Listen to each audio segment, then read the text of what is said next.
So welcome back.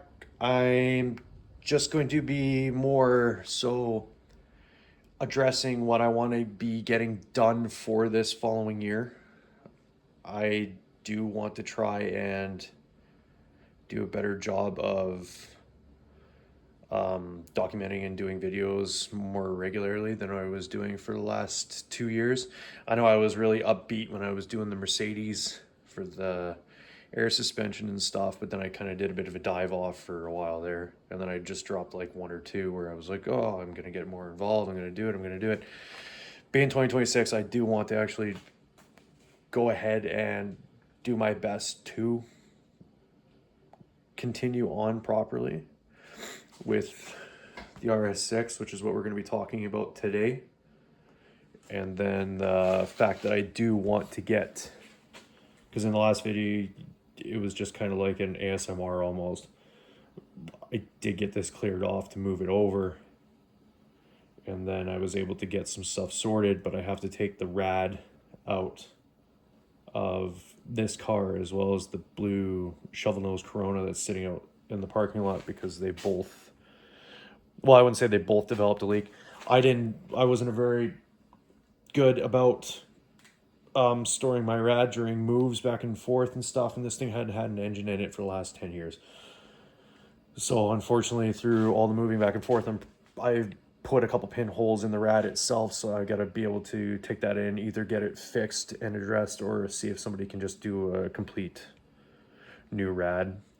And then for the blue shovel nose, unfortunately, that I'm not sure if I had an issue when I towed it by accident or something, but I actually ripped off one of the lower cooler lines to the transmission on the bottom of the rad, so I can't run it because I just shoot transmission fluid all over the ground, so I don't want to wreck that car.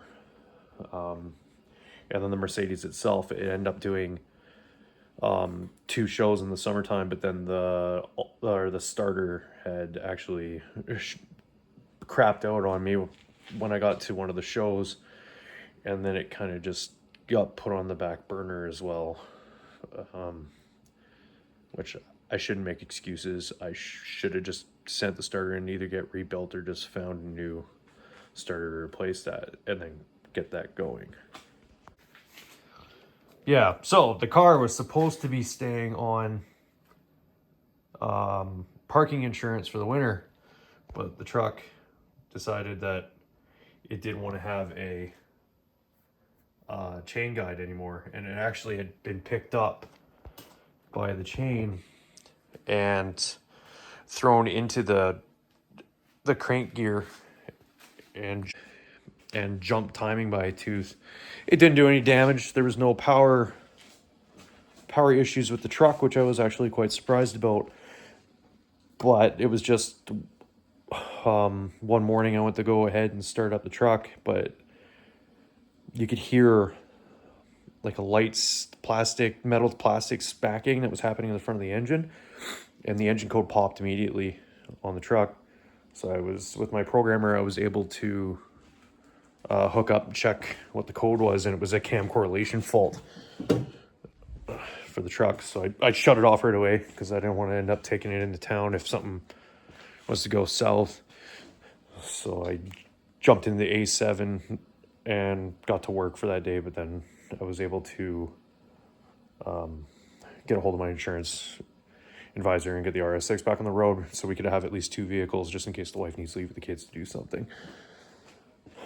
But that was definitely not great timing, being at just about at the beginning of Christmas break, everything happening at once, and then how cold the temperatures were, and just having this thing leaking for anything under -10. It just really sucked because I just didn't want to wreck this car or have anything happen to this car. So I ended up buying this 2003 Audi RS6 back in November of 2024. The previous owner had brought it in from Japan, and when I picked it up, it had 102,000 kilometers. I've had relatively good luck with this thing, just doing oil changes every 5,000, keeping on top of everything. Just the only downside being that the rad itself is leaking, just in the cold temperatures in the wintertime. So that was the main reason why I had taken it off insurance until the truck decided to give me grief for over the Christmas holidays. But now it's at 126,709. So I'm going to be doing an oil change as well on top of everything else that I got to do. The only grievances that I had when I initially bought it, which the previous owner is straightforward, really nice guy to deal with and stuff. This window trim of the door card piece had actually broke when the window went up at some point. So I really want to remedy that because it actually does cause some issues with the window from time to time for dragging. And it doesn't look great, obviously.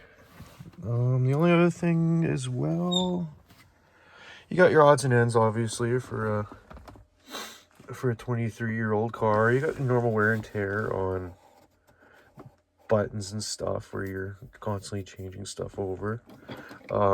This center cup holder piece is busted, so I want to see if I can end up finding something to replace for that. Other than that, the Alcantara is in really good shape. I'm not a big fan if somebody had put in the LED interior lights in this, so I'm going to try and remedy that. And the stock rearview mirror has some discoloration for the auto dim function as well. And the more I looked at the driver's side mirror, I'm thinking the same thing has happened for the auto dim on the mirrors as well, because it's got the blue tinge that's on the light, on the mirror, but behind the mirror itself looks like there's actually a piece of glass, and then there's a little bit of burning on the back side there. So I'm going to see if I can take those apart and possibly remedy that issue as well. I know the factory wood trim is really nice. I would like to find the carbon inlay because I like that more personally. The piece that was here before was missing, and unfortunately the car that I got it off of at the auto wrecker, I didn't notice that it was actually a different shade to the wood, but it's a lot better than what was here. It was just open plastic and everything. So I've ended up remedied that. But yeah, your normal wear and tear for stuff like this. The previous owner had put in this head unit as well. So, but it is a lot better having Bluetooth connectivity and all that stuff compared to what the old system would have been. But the rest of it is in really good shape. It's just such a sad thing that door card is messed up on there like that. The seats themselves are in really good shape. I can't complain about that. Being the black leather, the RS6 stitching. It's nice that it's left-hand drive, but yes, having all the Japanese stickering and everything inside the car itself. And then there's one thing that I find, I don't know if anybody's actually going to be watching this that would have any insight on anything that has to do with this car, to be honest. But I noticed when I was doing the check in the trunk where you have your normal data tag to show what the car is supposed to have for options and all that, that the car is supposed to be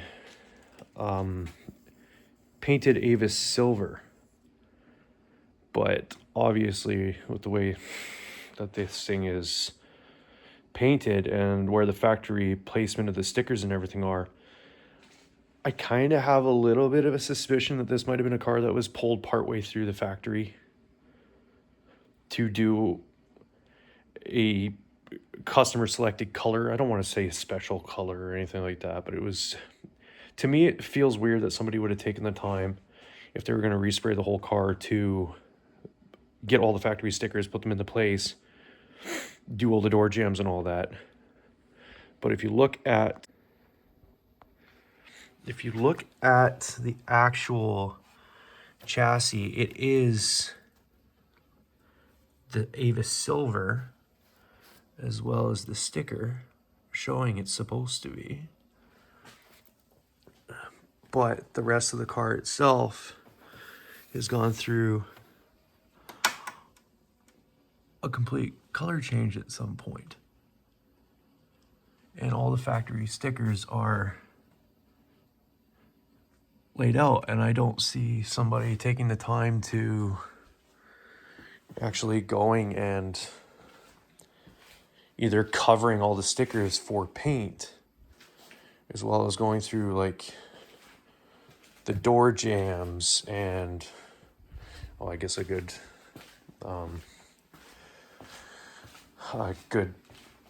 proving point would be kind of like the gas cap area too, because if you're gonna just do a spray, I'm not sure how far you would go with even having the factory stickers for what gas you should be putting into it and your tire pressures. So I don't know if anybody that, if you are watching this, if you'd have any insight on that type of situation. It's the same thing if I end up opening the sunroof. It's all black on the inside as well, which, like I said, I don't think anybody, if they were gonna do a custom color after the fact of painting the car, if they would actually go to that length to like tear this car apart to do a full respray. But yeah, I'm not too sure, to be honest. But back to the infamous 4.2 Cosworth V8 bi-turbo. Big downside. Anything happens to the O2 sensors, the turbos, it's an engine out situation. Upside, because this doesn't have timing chains in the rear of the engine, it's just a matter of taking off your front rad support and doing the timing belt in the front of the car. So at least there's a bonus to that. But like I said, big downside is if anything happens with anything going on back there, then it's going to suck to take the rest of this apart. But yeah, our main issues that we're going to have to address for sure is going to be the fact that the rad is leaking on the driver's side between the crimps for the plastic and the metal. And then I don't have my flashlight right now, but you can, during the cold snap that I unfortunately had to drive this through, you could start seeing the oil is seeping past the coil packs. And then there is quite a bit of oil that was actually dripping down onto the headers as well from the valve cover on both sides. Passenger side being the worst, unfortunately. It's really clean right now because I was able to wash it and then I've been able to monitor it. But with all that happening, I actually haven't had much for like, I wouldn't say oil consumption, but it hasn't leaked much oil in the 5,000 kilometers that I've driven the car.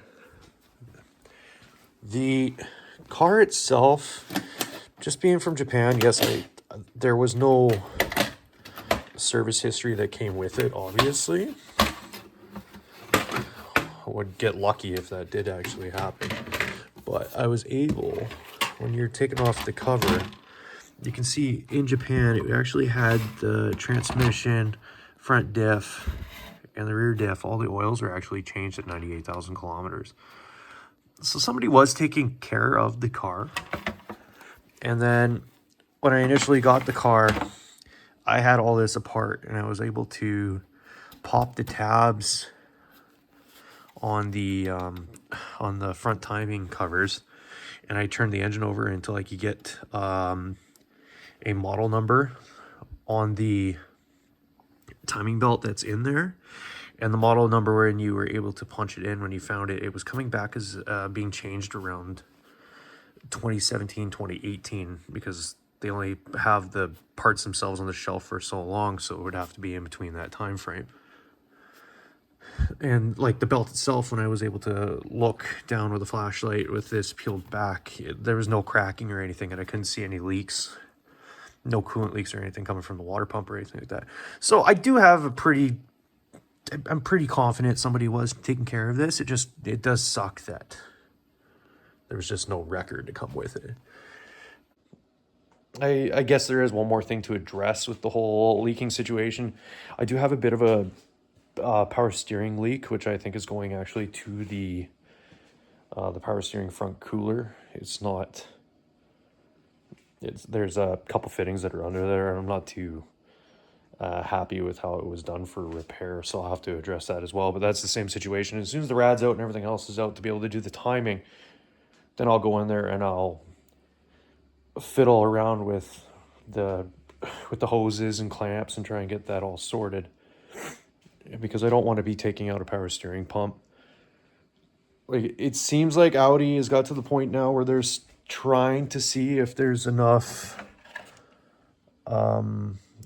want for support for older generation Audi parts, because in the Audi Club of North America, they actually did put a poll out asking who would be interested if they would actually start doing that. So of course I signed that, because getting stuff for these cars is just getting harder and harder, which really sucks. But I'll try and do something. I'll take it all apart. I'll do my best to actually do some documentation. Funny enough, when the truck did the timing chain, I should have done something with that, but it was such at a bad time being over the Christmas break that everything went south with that I just kept my head down. I just got it done because I needed to have the truck back on the road again. But that obviously sucked.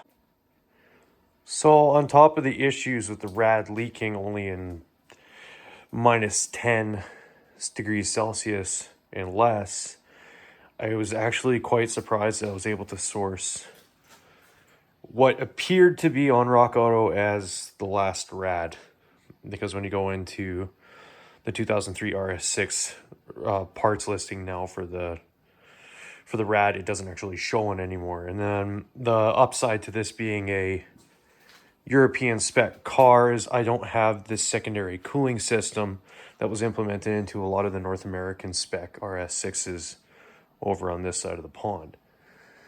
As well as doing the rad for the leak, because when I was able to get underneath and actually visually inspect it, it's the original 2003 rad. So it's stuff that you would see regardless, is the seal in between the plastic and the metal crimp. Just over time and age, the seal just gets worn to the point where it just can't deal with the contracting and heating with the cold temperatures. In the summertime, this rad never leaked. I didn't have any issues. But I'm with the unfortunate case with having my truck jump timing after the chain tensioner decided to let go. I had to put the car back on insurance instead of doing all of the maintenance work that I wanted to do this winter. And then I had to drive it in some of the colder temperatures we had so far in Alberta over the end of November and the Christmas break, while I waited for the parts to get in for the truck to fix it. But with that being said, if I'm going to the lengths of pulling the rad to fix for the rad, and I don't actually have any work history on the car because it came from Japan, I'm just gonna do the timing belt and the water pump, obviously, because to not do it would be silly at this point if you get the whole front of the car apart anyways. But I did realize after I took it all apart, I am missing one of the two rollers, so I'll have to see if I can get another roller coming. I bought this timing kit back in the summer, and I've finally taken it apart to take a look on the inside, and I should have done that sooner so I could remedy the issue to start with. But that was my bad. Can't blame anybody but myself for that. On top of doing that, I also noticed in the cold temperatures that the the valve cover seals are leaking and they're starting to get passed into the spark plug holes. So I was able to source 2 valve cover gaskets, and then the coil pack O-rings that go into the valve cover as well. And then the previous owner, after he had bought it, he got a replacement steady bearing carrier, and you can tell when you go to romp on it, there is a bit of a shimmy underneath. So I'm pretty sure it is going to be the drive shaft's got a bit of a hop because this bushing is probably pretty worn. So I'll be able to do that at the same time as well. Okay, so to try and fix for the issue that I'm having with the driver's side door panels since I had bought the car, I was able to go to the local wrecking yard. I was able to find a really good condition door card, but the only downside is the RS model, it doesn't have this stitching throughout this panel. So if I was to swap out this panel, it wouldn't match with the passenger side, and that would bother me just as much. So I'm trying to see if there's going to be any possibility that I'm able to just remove and replace just this section off the door card, because where mine is busted is this upper piece that rides along the window. So I'm not sure. I'm gonna have to do some looking, but it is able to separate as a piece here. It's just a matter of finding out what I have to do to get the rest of it off, and I'd much rather break the piece that I bought from the wrecker instead of the piece that's in the car now. So I'll take a look at that. But yeah, with all that being said, I look forward to either hearing from you guys if anybody has any insight on what could have been done to this car, if it could have been pulled off the factory line to do an actual paint change while it was going through. Let me know. If you have any ideas on how I could go about for fixing the driver's side door, let me know. I'm open to suggestions, help, all that type of stuff. I'm more doing this to document a lot of this stuff. These videos have actually, as corny as it sounds, I've actually been making my kids pretty happy to see Daddy on the TV. So I do enjoy doing this because when they get a chance to watch the videos, they're super ecstatic and come up telling me that I'm on the TV and stuff. So it's super fun. But yeah, until next time, guys.